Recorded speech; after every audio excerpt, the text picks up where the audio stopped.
The new queen is here. Yan po si Miss Bulacan Chelsea Manalo na nanalo bilang Miss Universe Philippines.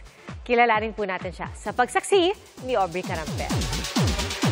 Our Miss Universe Philippines 2024 is Bulacan! Nakamit ng 24-year-old stunner na Bulakenyang si Chelsea Manalo ang corona bilang Miss Universe Philippines 2024. Pero hindi raw biro ang journey to success ng Filipino-American na dalaga na di raw exempted sa mga pambubuli.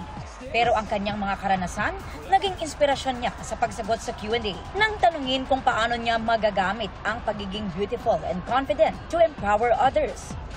As a woman of color, I've always faced challenges in my life. I was told that beauty has a standard, actually. But for me, I have listened to always believe in my mother, to always believe in yourself, uphold the values that you have in yourself. Because of these, I am already influencing a lot of women who are facing me right now as a transformational woman. I have here 52 other delegates with me who have helped me to become the woman I am. Maging sa runway, angat din ang beauty at personality ni Chelsea na 14 years old nang unang sumabak sa modeling career. Lumaki sa kanyang ina at stepfather si Chelsea matapos pumanaw ang kanyang biological dad. I always have this dream of actually looking at myself in the mirror of wearing that sash and that crown. So when they announced my province, I couldn't feel anything, like literally, and I'm really happy to be here. Naiiyak ako sa sobrang saya. Nagpapasalamat ako sa Panginoon. Natupad po yung pangarap ng anak ko. Bukod sa body positivity, advocacy rin ni Chelsea ang education, lalo na para sa indigenous community.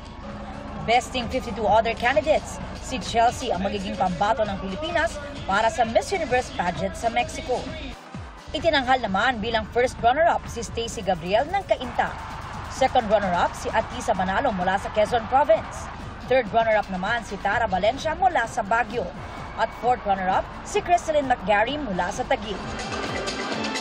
Kinoronahan din ng iba pang title winners, tulad nina Alexi Brooks ng Iloilo na Miss Eco International Philippines, Miss Pampanga Cyril Payumo bilang Miss Charm Philippines, Atisa Manalo ng Quezon Province na Miss Cosmo Philippines, at Tara May Valencia from Baguio para sa Miss Supranational Philippines. Bukod naman sa pagpasa ng corona sa bagong reyna, inabangan din ang pasabog na opening number ni Miss Universe Philippines 2023 Michelle D, kasama ang mga kandidata.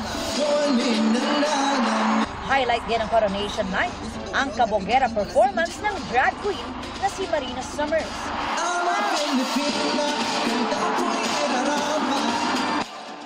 Hosts naman sa Coronation Night, sina Asia's multimedia star Alden Richards, Miss Universe 2022 Arbony Gabriel, at Emmy Award-winning host and producer Jeannie Mai.